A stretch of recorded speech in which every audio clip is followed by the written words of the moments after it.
రాజన్న సిరిసిల్ల జిల్లా నుండి Periyar Q news. మరి శ్రమిక ఉద్యమాలకు బాసటగా ఉండే పెరియార్ క్యూ న్యూస్ ఉద్యమ వీరుల సాక్షిగా, కార్గిల్ ఈ తోపు సాక్షిగా ప్రజాస్వామ్యబద్ధంగా ప్రజాస్వామ్యాన్ని కాపాడుటకై పెరియార్ క్యూ న్యూస్. రాజన్న సిరిసిల్ల ప్రజాస్వామ్యానికి నిలువెత్తు అద్దం పెరియార్ న్యూస్.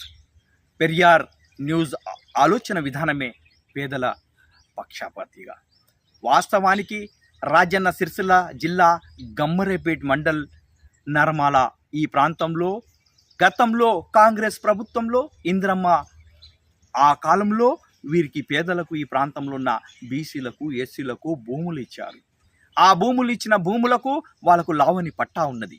ఈ భూముల్లో ఫుడ్ హబ్ అని ఏర్పాటు చేసి మీ అందరికీ ఉద్యోగాలు ఇప్పిస్తానని బగాచుడి మాటలు మాట్లాడి ఇవాళ ఈ ప్రాంతంలో ఉన్న భూమిని నమ్ముకున్న ఇక్కడి బీసీలకు ఎస్సీలకు దగా చేసినట్టుగా కనబడుతుంది. వీళ్ళకు సాగు భూములకు 5 లక్షలు ఇచ్చారు. మరే ఏవైతే గుడ్డాలు ఉన్నాయో ఎస్సీలకు వాళ్ళకు 2,80,000 దాకా ఇచ్చి చేలు దులుపుకున్నారు. వీళ్ళందరికీ ఉద్యోగాలు ఇస్తున్నారు. ఈ హబ్లో, ఈ ఫుడ్ హబ్లో ఈ వరకు ఉద్యోగాలు లేవు, ఉద్యోగాలు లేవు. 360 ఎకరాల భూమిలో కంచెగొట్టుకొని ఒక 10 ఎకరాల మాత్రమే ఒక ఫ్యాక్టరీని పెట్టుకొని అలా ఈ స్థానికులల్లో ఒక 20 మందిని మాత్రమే ఈ మండలానికి చెందిన వాళ్ళని తీసుకొని తతిమంతా యూపీ బీఆర్ వాళ్ళకి ఇచ్చిన ఉద్యోగాలు. మరి ఇదేనా అభివృద్ధి? మరి అదే కాకుండా ఇప్పుడు కాంగ్రెస్ ప్రభుత్వం ఇప్పటికైనా ఈ ప్రాంత ప్రజలకు న్యాయం చేసేదానికి ఇక్కడున్న నిరుద్యోగులకు ఉద్యోగాలు, ఇంటికొక ఉద్యోగం ఇస్తా అన్నారు. ఆ ఉద్యోగాన్ని ఇచ్చేటట్టుగా ఈ ప్రభుత్వం చూడాలని.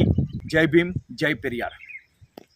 జై తెలంగాణ, జై జై తెలంగాణ, జై తెలంగాణ, జై జై